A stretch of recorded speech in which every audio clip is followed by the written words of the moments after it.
ఈరోజు అంత ఓపిక ఉందా? ఈ రోజుల్లో మనుషుడికి అంత ఓపిక లేదు. రోజు ఒక 2 వచనాల వాక్యం చదవట్లే, టైం లేదంటున్నారు.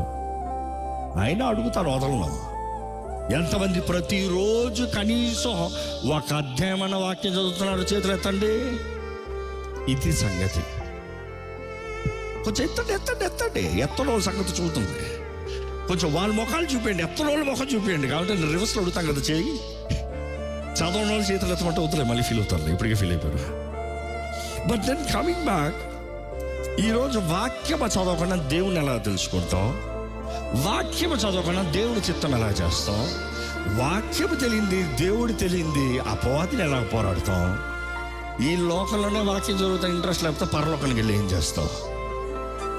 అర్థమవుతుందా?